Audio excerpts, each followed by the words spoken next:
lan sinten-sinten badhe kadiwadon lan badhe ngaturaken tokoh wayang utawi kekayon dumateng pepundhen kula nggih Ki Gempong Hadi Seswaka minangka pratandha adicara pagelaran nggih awucal dalu atas badhe dipawiluti.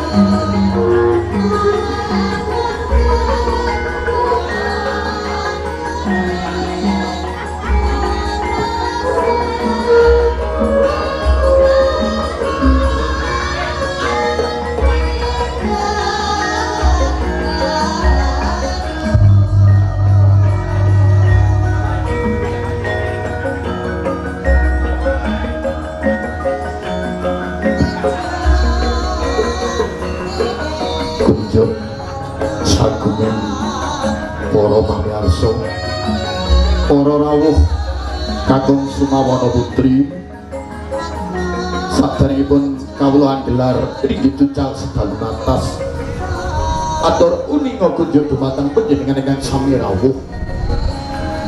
Ingkang sepindah kawula minangkani panjenenganipun Bapak Luki utawi Kang Mas Luki atur uninga bilih pahargyan dalu punika ugi derek-derek ngestreni ambal warsa ingkang putra nenggih Gracia Alexander Hardianto ambal warsa kang kaping 7.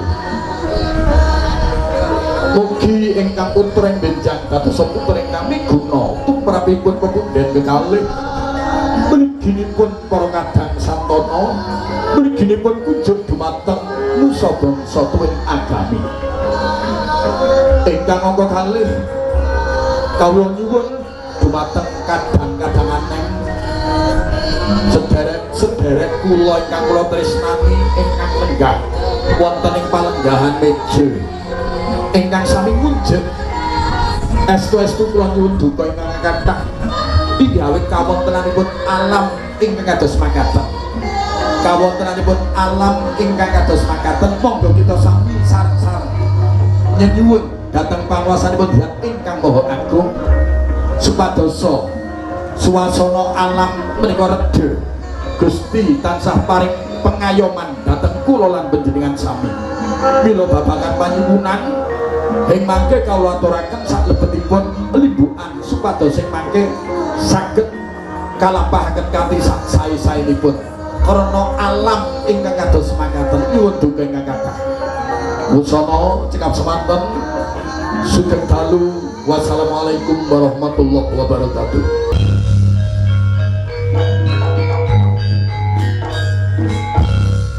Saderengipun sedherek sekalian bersami babar nggih watu cawas dalu atas ngriki badhe kita aturaken salah setunggiling tari spesifik Jawa Timur. Iki badhe kita aturaken dening adik-adik Warangono. Tari kasebut tari gremo gaya pria sugeng ngawirsani dulu.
biasa di luar. Halo. Sugeng dalu mari. Sugeng dalu Adik Meme nggih ugi ngaturaken sugeng dalu nggih Bapak Ibu sedaya. Sugeng dalu luar biasa. Anginnya juga luar biasa. Niki rawuh teng Pujiarjo nggih, Pantai Sipelot. Dalam rangka petik laut. Lautnya dipetik. Ya ora ngono konsepe. Nggih, matur nuwun sanget sampun ngrawuhaken suku budaya. Nyapa ta jenenge? Iki lho Pak Leno. Ya, Pak bisa.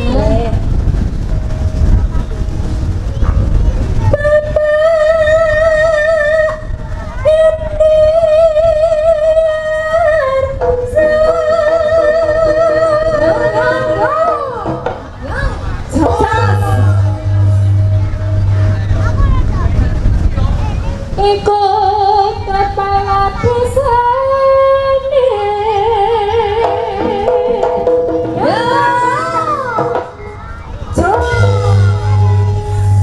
Bapak Hendyarso kepala desa. kepala desa putih nggih. Sing niku. Ya sing niku teng ajeng.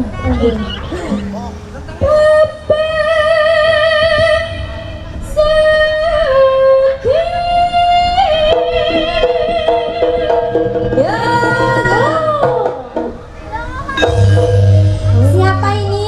Siapa ya? Krune SKB.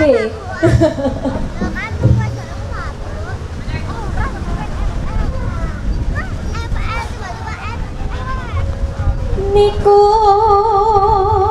kepala nelayane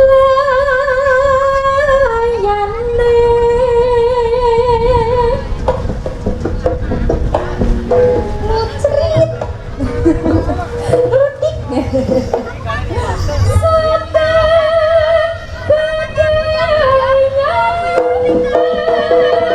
ya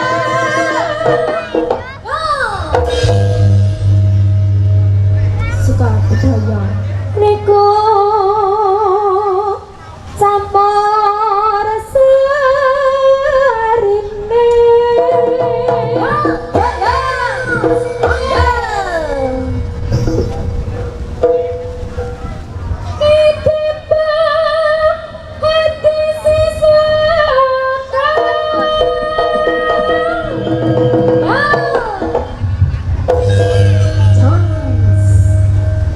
niku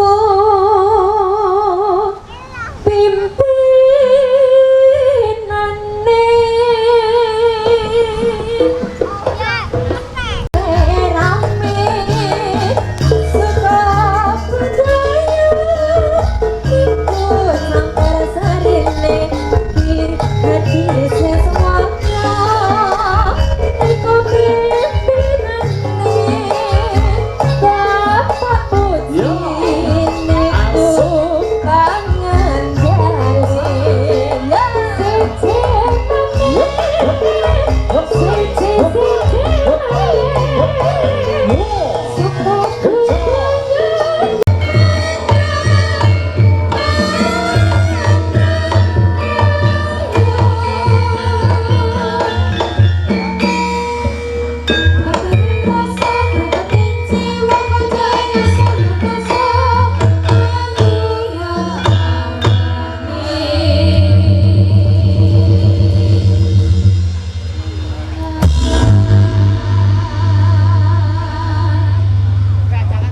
nuwun sagunging para pendhidhik. Saderengipun kawula nglaraken ringgit cucal sedal matas kula nyuwun donga miwah pangestu.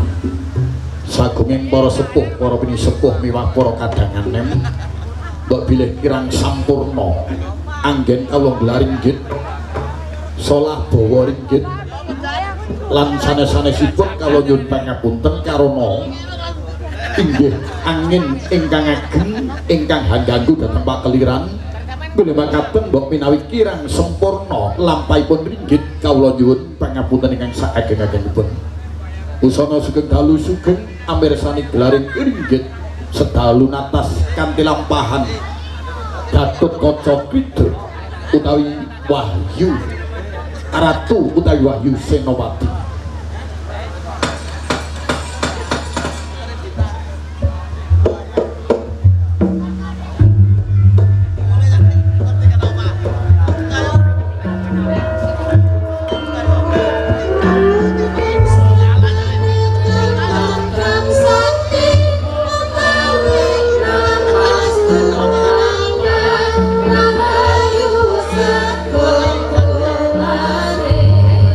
Rahayu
fungsi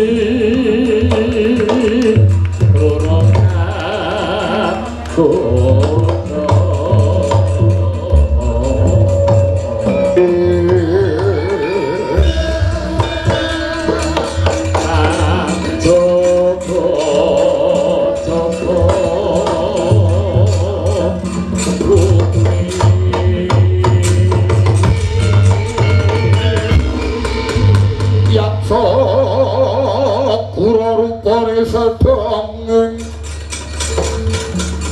Sadenging rinare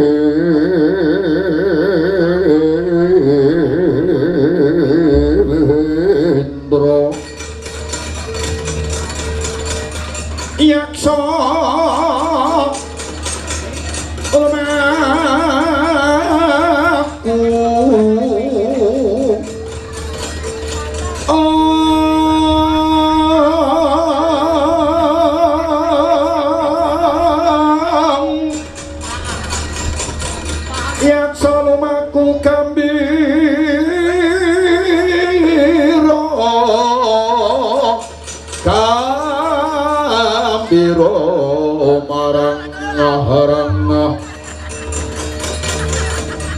Angise siung matu Prabowo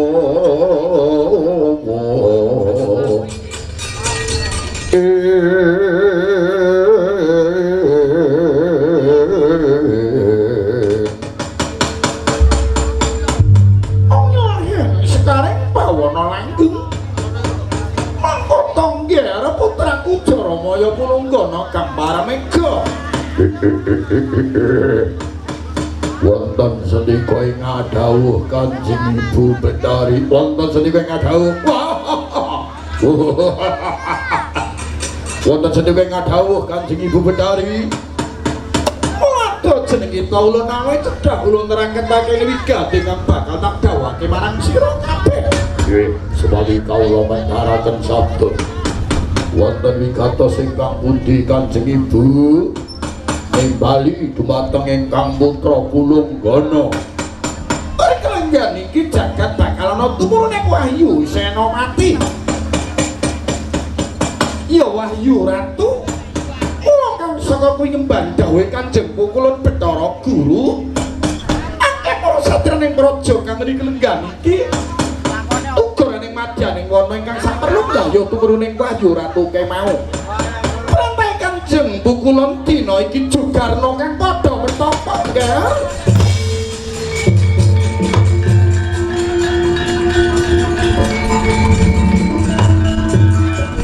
Biar lakone kalang yen cara mendalung cara.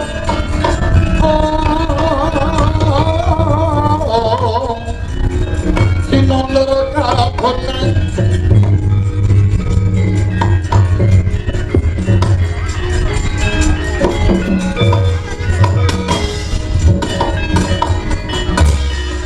Sikropol kang debingau Prang campyo samyong dali lera dadet Wila tingkoto Dak yuang kong mangundang iti Benjang sangat imitil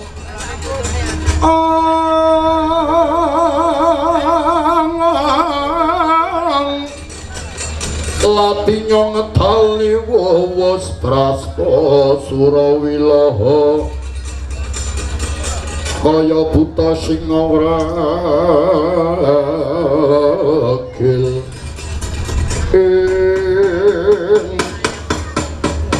dados jagat bakal wonten turuning Wahyu Ratu Kanjeng Ibu. Iya kanthi iki mau ana dodo Gatotkaca krida dadi karepe Gatotkaca nggih. Purbawasisa tak paringake lawan jenika kabeh aja kaya bocah cilik. Riklengan iki jumangkau menyang negara Ngamarta. Ing saperlu bakal njukarake si Gatotkaca anggone mertapa kaki.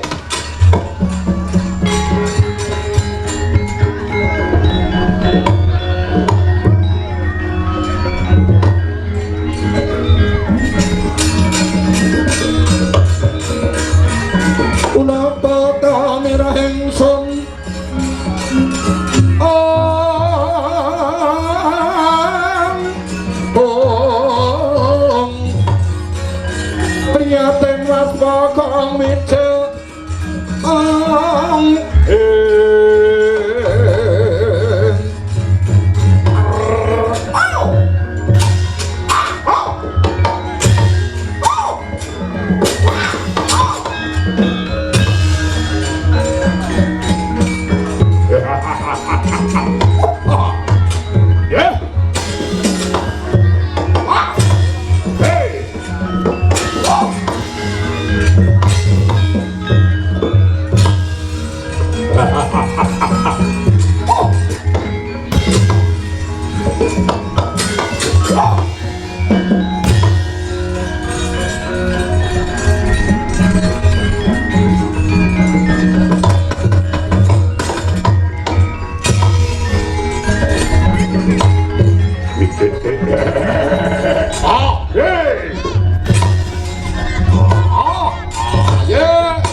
turbaning kawasa gedebok perlambange bumi blincong hanggambarke soroting Sanghyang Surya ing jagate pakeliran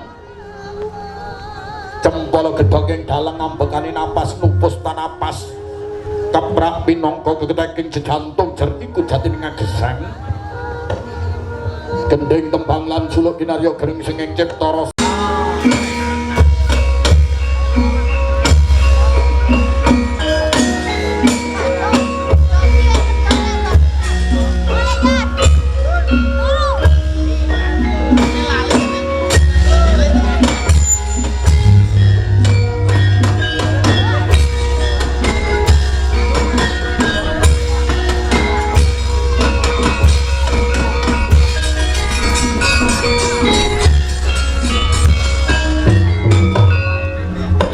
maning basewakan busana sutra maneka warna miyang mandrah sarmira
maneka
manik narada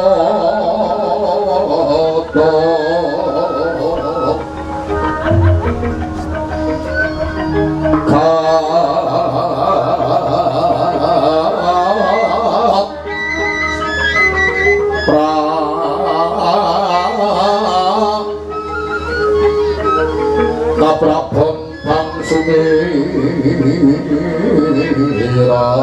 yogya malih kinarya palupi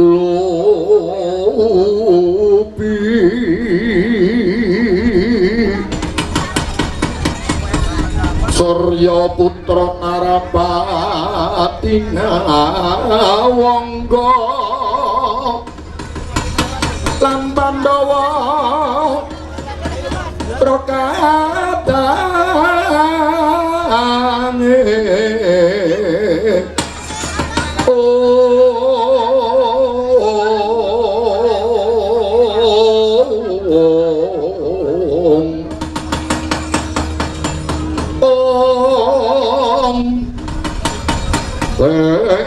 ya tunggal ibu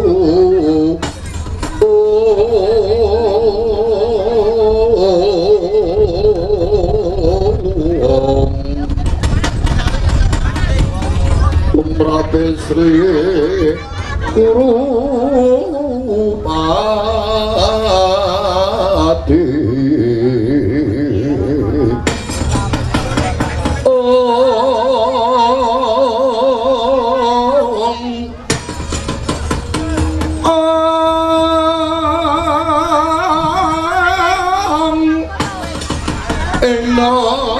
Kri Astina Kinaryaka aku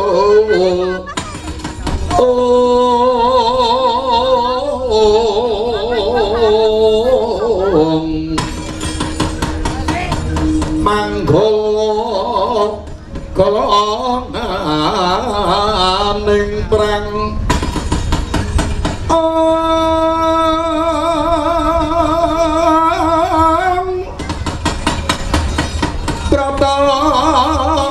yuta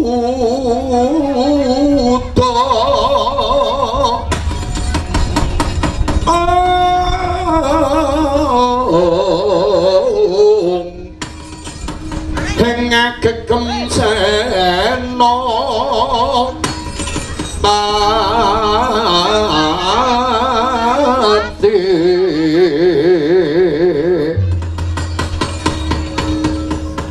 ngaloko ing astina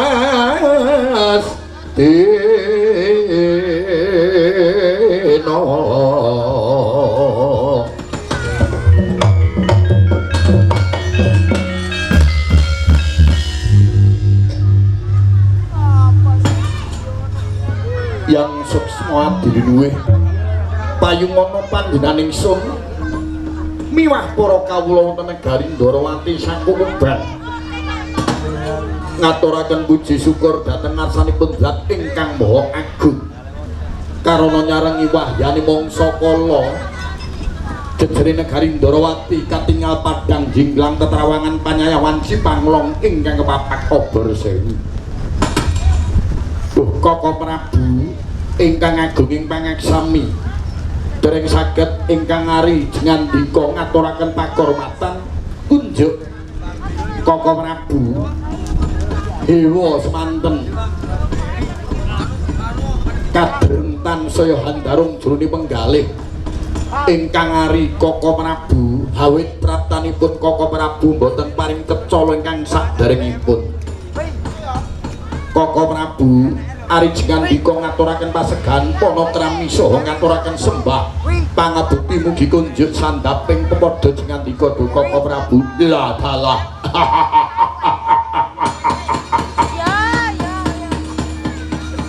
adiku Yai Kresna kadangipun kakang ingkang wenang nampa wayune kasubapan ingkang sinuba ing Sudarsana ya adiku Yayi perbagian si adi wis tak tampa ingkang angka loro Yai Kresna ngaturake sungkem marang prantanipun Kakang banget anggon punapa ya dikrana ingkang raka luwih tuwa pinunjung wis sepuh.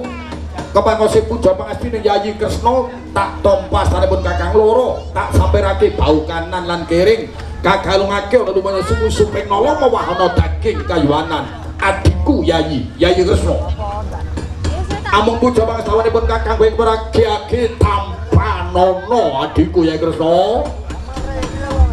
Koko Prabu jimat pepunden kula sanget anggen kawula pun dhisik puja pangestunipun Koko Prabu andalarana jejimat paripe andadosaken kasantosanipun arijengandika Koko Prabu suwawi kawula aturi mrayogekaken anggenipun pinarak Koko Prabu ladalah ya adikku wis ora kurang prayoga semoga pun Kakang nyuring pangaksama ya Yai kanthi kahanan ingkang mengkene iki mau jalaripun Kakang ceplakep pindoro-oro Kakang pindak sing baku pun Kakang nyuwuning pangaksama ya di ora paling tetala kang sadurunge inggih Koko Prabu estu ledar jroning penggalih arijengandika karana kawula menika sampun ngurmaosi paduka pepunden kula sepah pinangka sesulehipun Kanjeng Rama lah kuwi mula najantipun Kakang mratong ing negara Ndarawati ora paring tetala kang sadurunge aja cuma dening penggalihmu ya di nuwun inggih ngestaken dawuh Koko Prabu prapta dhateng Ndarawati menika piyambakan menapa kinantenan sinten kemawon Yai Kresna esunipun Kakang iki mau ijen tanpa ruang kok di iya mung kapinujon wae iki mau ana pendarekipun Kakang sing aku ora ngerti jebulane sing gampang bareng ya melu inggih Koko Prabu layak kemawon gambangane nritil ngantos kula kesengsem kula kinten sinten ingkang ngasta wonten gambel ayo kuwi gawanku iki sesuk ya melu iki Pak Pri asmane Pak Pri saka Talun inggih Koko Prabu matur suwun sanget dhateng pendarekipun benjang kepareng dipun bontoti menapa Koko Prabu ora usah dibontoti apa-apa di ora usah diparingi ngopo-ngopo pun Kakang iki sauger pratong yang Ndarawati ora usah nyuwun ora usah obo-obo mesti akeh para kawula sedulur sing mapan ing Ndarawati kene padha tesawis gawan wah kuwi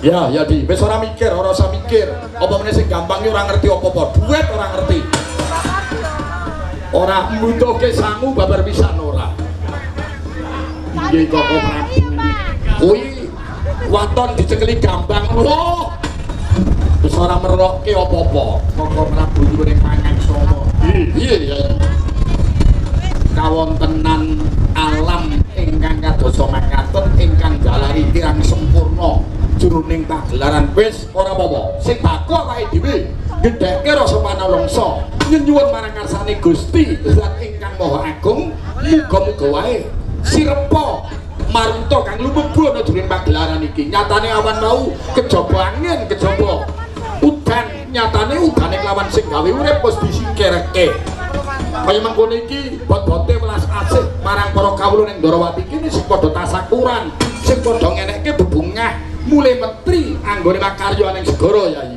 inggih Koko Prabu inggih kejawi saking menika Koko Prabu ingkang ari nyuning pangaksama para kadang ingkang putra boten paring pakurmatan kunjuk wonten ngersa jengandika karana kawontenan ingkang kados makaten daya-daya enggala mangertos wigatos sing perlu Yai Kresna ya aku ngerti marang suasana kang kaya mengkene sing baku iki mau enggala-enggala kababar jroning pagelaran Yai Kresna yektinipun Kakang ki mau prapta menyang negara Ndarawati karana wis suwe ora sambang ora silaturahim kelawan kadangku Yai Kresna sak gugumban miwah para putra ing negara Ndarawati karena wetara wis suwe iki mau pun Kakang wis krumangsani kok di Awit pun Kakang susule Kanjeng Rama Siadi uga wis ngakoni lamun ta pun Kakang iki kadang merga ya wong tuamu Kanjeng Rama Basudewa kang wis wargi. Estu kadosa mangkaten Koko Prabu. Kula Kang saka kuwi ya Di. Aja duweni rasa cuwa jero penggalihmu. Merga pun Kakang ora paring cetha iki mau awit Dwarawati ya Mandura, Mandura ya Ndrawati. Inggih Koko Prabu ngestoaken dawuh. Koko Prabu, ana dawuhmu apa Yayi? Salebetipun sapet jagong ing dalu mangke. Lakar keleresan jengandika Koko Prabu prapta dhateng Pasewakan Agung Negari Ndrawati. Wonten bab ingkang badhe kawula aturaken wonten ngersa jengandika Koko Prabu. Bab apa Di? Wis maragake. Matur kanthi trewaca, apa sing bakal mbok dawuhake? Pun Kakang mbok kena kanggo kali damar. Bebasan ngobori marang pepetengmu dari marang ruwet. Kanthi kono mangkono iki mau. Pun Kakang kepengin banget kok Di. Jerone wis suwe ora sabejagong. Kelawan Yayi Kresna, daya-daya pun Kakang kepengin ngawuni-ngani pawarta apa sing ning negara Ndrawati kene. Andra ingkang puspita harum Katsilering samiron amre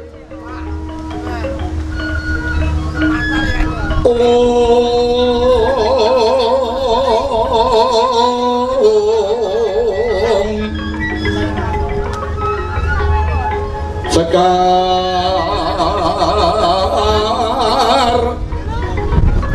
gadung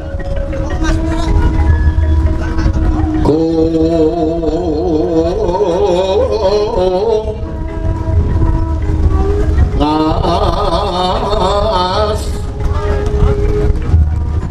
tanda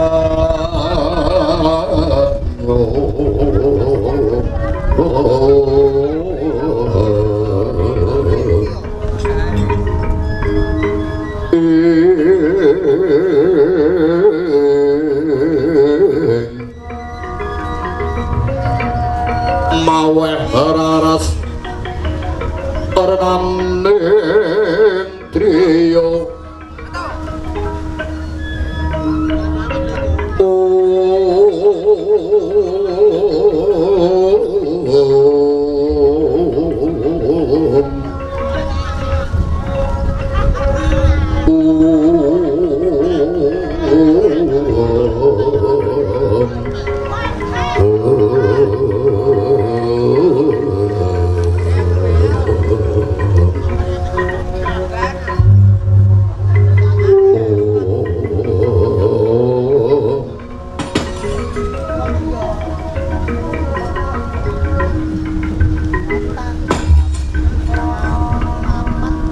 Koko Prabu jimat pepunden kula.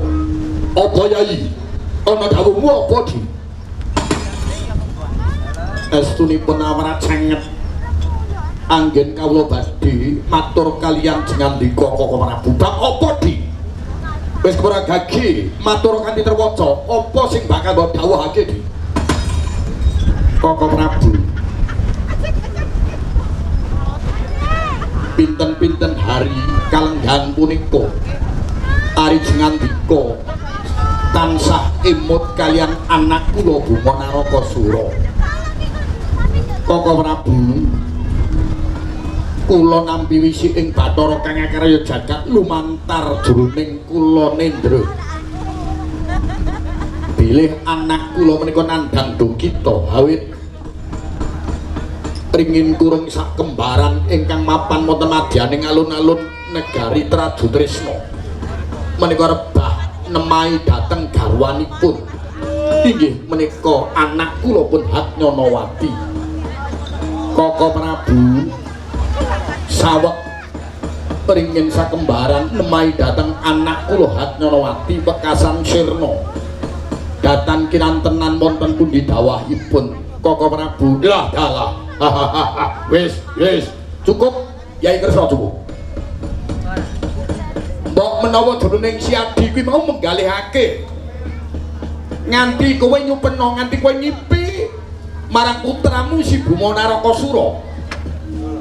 Mbok menawa wae si Adi wis watara suwe ora sabejagong ora nampa suwane putramu si Bima Narakasura. Kanthi wis watara suwe ora sabejagong ki mau si Adi kangen, si Adi katang kelawan putramu si Bima nganti pinanggih jroning kasupenan kuwi ora usah dipenggalihake. Merga wong ngipi ngono kembange turu. Yen eling gawe para sepuh. Titiyani gandayani puspa tajem. Kuwi perlambange wong ngipi. Titiyani kuwi ngipine wong sing kakean turu.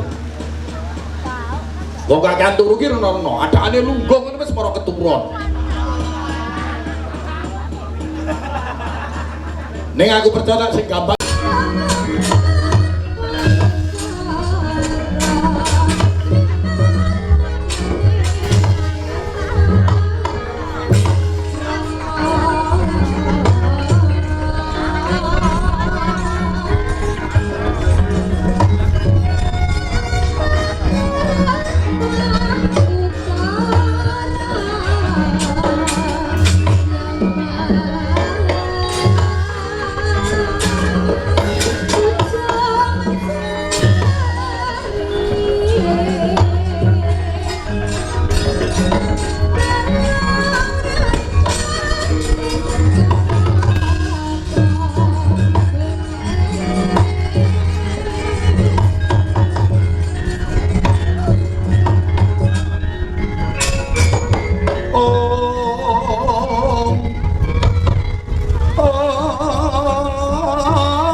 panjang kunjung kemari panjang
Namen pasang kalimat tabrik mugi tenebeno ing tulo manu daweng taun tuwa. Kanjeng Rama keparengosuwan kula ngaturaken sembah pangabekti mugi kunjuk sanggaping pepodo paduka Kanjeng Rama putreng Kunggir Bima Narakasura ya banget panarimanipun Rama ya Ki ora liwat puja pangestawanipun Rama wae Ki Tampanana Siteja sangat anggen kala mundi Kanjeng Rama Dewaji kawula gegem mugi andadosaken jejipat paripe. Iya, kepenakno anggonmu seba sawuntara ya, Nger, Bumo. Sampun boten kira Bumo Narakasura. Padha becik Nger sowanmu. Nuwun inggih, Wa Prabu Baladewa. Kalih sing sambe kala sengkem mangabekti kula mugi kunjuk Wa Prabu. Ya banget panjenenganku ya, Nger. Para liwat pangesunipun wae gage tampanana Bumo Narakasura. Sanget anggen kawula mundi. Kula Bumo Narakasura wonten dawuh pangandika Kanjeng Rama dadi kageting penggalih. Ndak antu-antu mentas wae tak rembug kelawan ingkang wa ing Mandura, nggih. Apa ya padha becik Bumo? Pun Rama Rina lan wengi mung katon-katonan kelawan putraku si Bumo Narakasura. Sayang piye ning wigati apa to nggih Bumo kepara gage matura. Pun Rama was lan sumelang geter